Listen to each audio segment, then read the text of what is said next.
Welcome back. In this video, we shall learn how to use the reducer hooks in React. In React, use reducers are used to manage states. I know it sounds like what useState does, but subsequently, we are going to see the difference.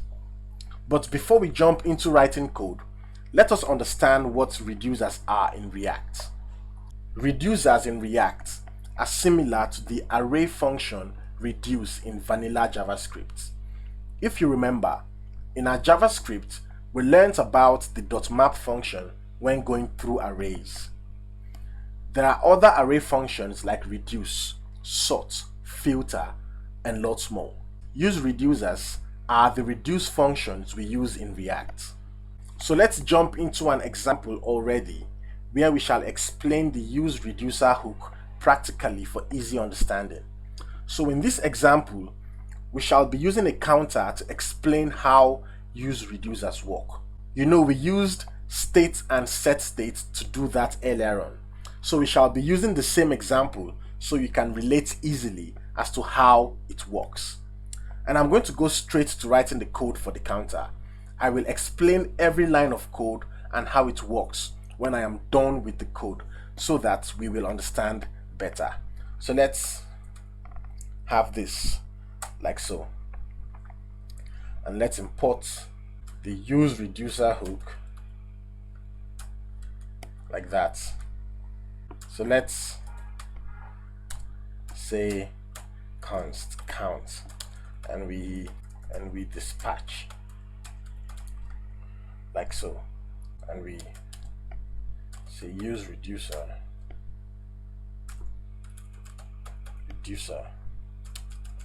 initial state. Before I continue writing my code, there is one thing I need every one of us to note, and that is the fact that use reducer hooks will always accept two parameters, which is a reducer function and the initial state. Also, the reducer function accepts two parameters, which is the current state and action. So let's go to our JSX and let's pass in a h4 tag.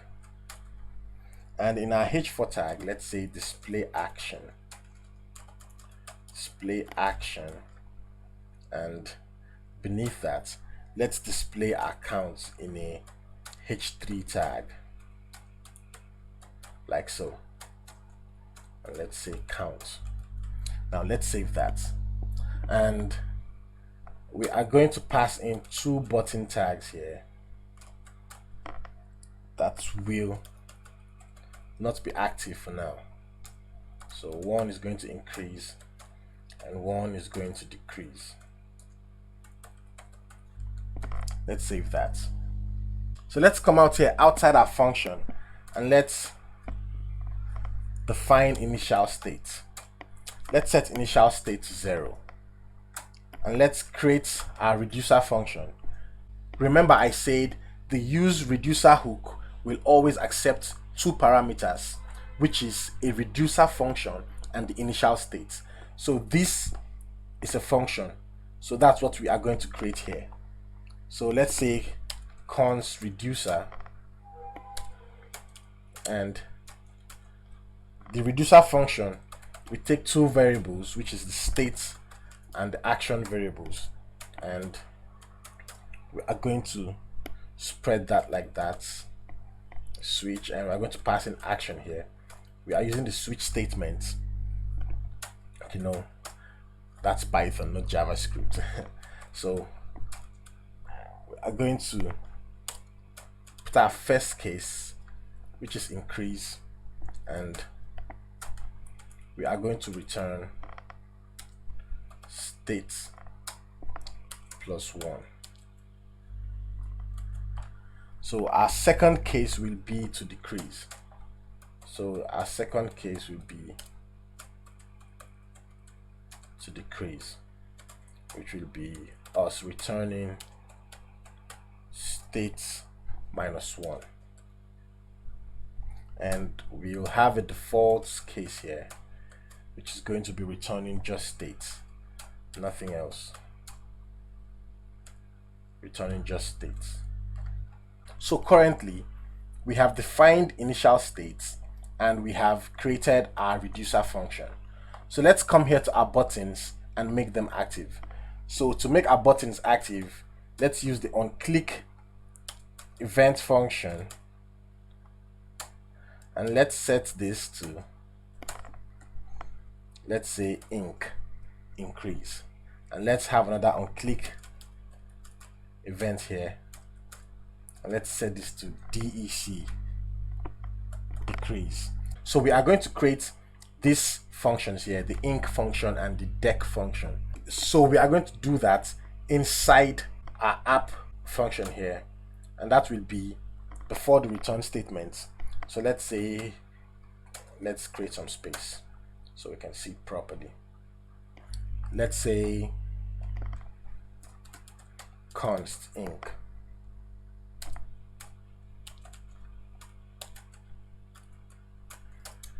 And now let's return dispatch with the case of increase, and that's for that function. So let's create another one here.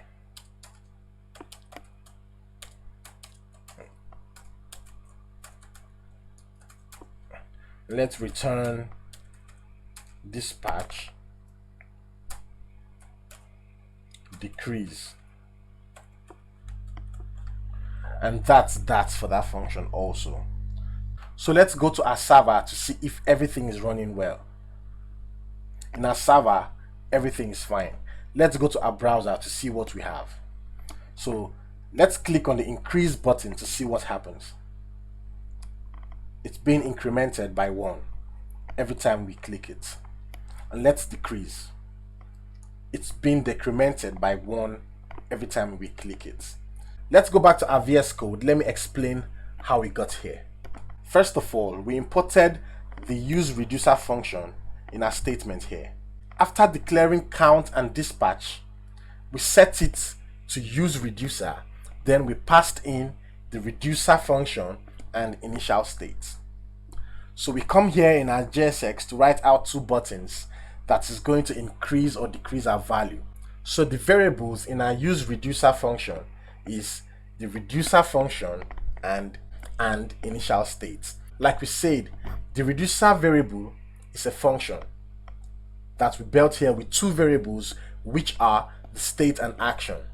The action variable here is used to perform the transition of the current state to a new state. So in our function, we will use a switch statement with action passed in here, like so, to perform the changing of states based on which case of action happens.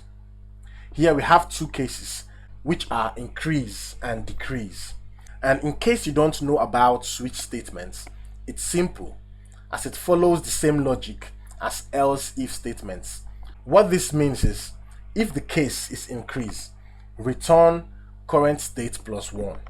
Or else, if the case is decrease, return current state minus 1. Else, return default, which is current state. And current state is 0.